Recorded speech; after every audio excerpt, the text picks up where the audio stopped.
就这个车现在啊，天暖和了，续航有1000公里了。到底怎么续的？我们来上车看一看。这几天车友老是在群里问我，说调试这个音效在哪里调试？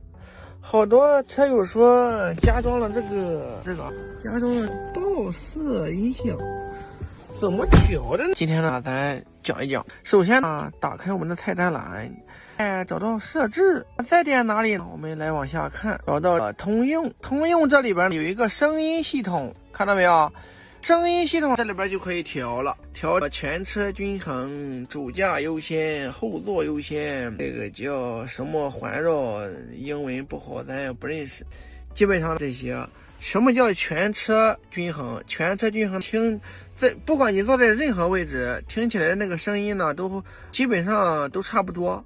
不管你是坐在主驾驶，坐在副驾，坐在后边都差不多。这个听起来的那个声音都差不多，音量强度呢也差不多。这样的，这个是主驾优先。顾名思义就是什么呢？就是说这个字面意思就是主驾，你听起来的时候，这个声音啊各方面的音效都比较好。后座呢就是后边呢声音大，音效比较好。这个环绕这一车环绕音啊，咱不需要这个过多去讲了。还有一点就是这个均衡器调的就是什么呢？调的咱音效呢，这个如果说你长期听音乐，长期在车上听音乐，一般选择了爆色音响的人都会在车上长期的听音乐，长时间的去听。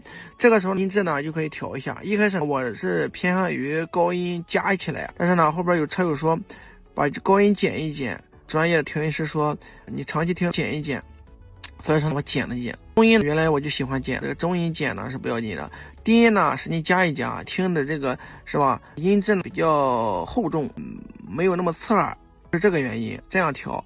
如果说你要想听那种那个 DJ 刺激性很强的就那种音乐，高音呢你往上加一加，好吧，加一加这个最高的那个声音大一点，最低的那个就是拉出来那种差距感，就是这样的。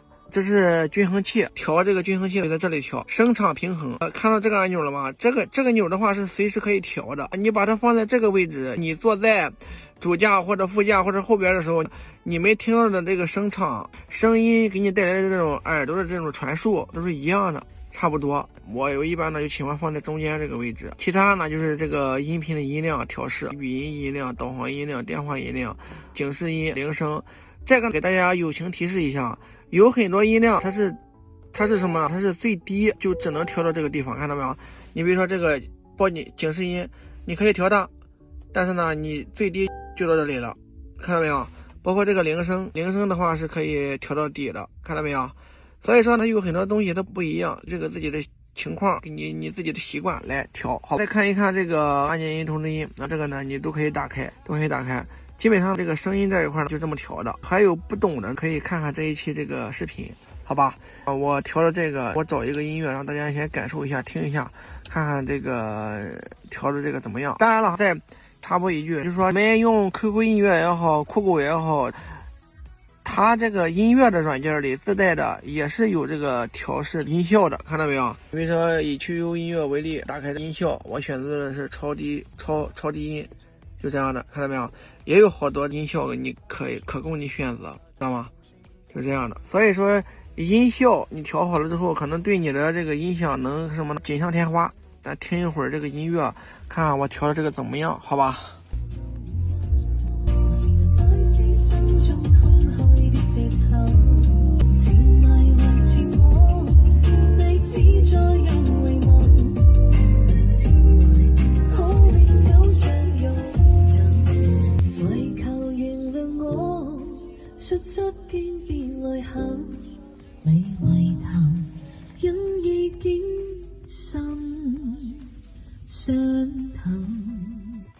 听到没有？感觉怎么样？还行啊，这个音质的话还可以，总比这个普通的音响要强。那今天咱这一期呢就讲这么多，这就是咱别克15爆色音响这个音效这一块怎么调试，怎么用，好吧？还有哪里不明白的呢？随时进车友会，关注我进车友会，我们一起来探讨用车途中的各种问题、各种技巧，好吧？行，那今天咱就先到这儿，明天见啊，拜拜。